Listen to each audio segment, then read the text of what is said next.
வணக்க மக்களே, இன்னைக்கு நம்ம என்ன பார்க்க போறோம்னா இந்தியா வர்சஸ் தென்னாப்பிரிக்கா மோதும் ஃபைனல் போட்டி திடீர் ரத்து.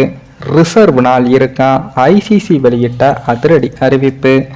அதாவது இந்தியா வர்சஸ் தென்னாப்பிரிக்க அணிகள் மோத இருக்கின்ற 2024 ஆண்டுக்கான T20 உலகக்கோப்பை இறுதிப் போட்டியானது இன்றைய தினம் இரவு 8 மணிக்கு துவங்க இருக்கு. இந்த இறுதிப் போட்டியானது பார்படோஸ் நகரில் உள்ள பிரிட்ஜ் டவுன் மைதானத்தில் நடைபெற இருக்கு. அதே போல இந்த இறுதிப் போட்டி நடைபெறும் நேரத்தில் மழை வருமா என்பது குறித்த வானிலை நிலவரம் தற்போது வெளியாகி இருக்கு.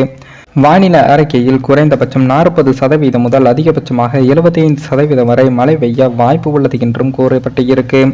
போட்டி நேரத்திற்கு சில மணி நேரம் முன்பு இருந்து போட்டி நேரம் முழுவதும் மழை பெய்ய அதிக வாய்ப்பு இருக்கு. இந்தியா வர்சஸ் தென்னாப்பிரிக்கா இறுதிப் போட்டி திட்டமிட்டபடி சனிக்கிழமை நடைபெறவில்லை என்றால் ரிசர்வ் நாள் ஒதுக்கப்பட்டு இருக்கு. சனிக்கிழமை போட்டியை நடத்த முடியாமல் போனால் அது பாதி போட்டியை மட்டுமே நடத்தி இருந்தால் ஞாயிற்றுக்கிழமை அன்று இறுதிப் போட்டி தொடர்ந்து நடத்தப்படும் என்றும் அறிவிக்கப்பட்டு இருக்கு. இந்த 2 நாட்களில் இறுதிப் போட்டியை எப்படியாவது நடத்தி முடிக்க அம்பையர்கள் முயற்சி செய்வாங்க. அதே போல ரிசர்வ் நாளான நாளைய தினம் ஞாயிறு அன்றும் மழை பெய்ய வாய்ப்பு இருக்கு. ஏனென்றால் மழையின் அளவு முந்தைய நாளை விட குறைவாகவே இருக்கும் என்றும் வானிலை அறிக்கையில் கூறப்பட்டு இருக்கு.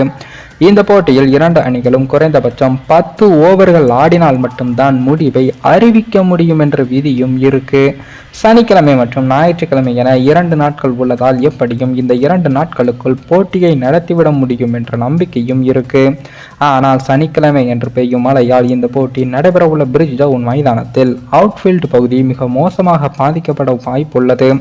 அப்படி நடந்தால் அதை சரி செய்யவே பல மணி நேரமும் ஆகும். அதன் காரணமாகவே இந்த போட்டி முழுமையாக நடைபெறுமா என்ற சந்தேகமும் எழுந்து இருக்கு. மேலும் இந்த வீடியோ ஏதோ ஒரு விதத்தில் உங்களுக்கு பிடித்திருக்கும் என்று நினைக்கிறேன். நம்ம சேனலுக்கு புதிதாக வீடியோ பார்க்கிறீர்கள் என்றால் மறக்காமல் சப்ஸ்கிரைபர் செய்துவிட்டு பாருங்கள். இன்னொரு வீடியோவில் சந்திக்கும் வரை நான் உங்கள் தமிழ்.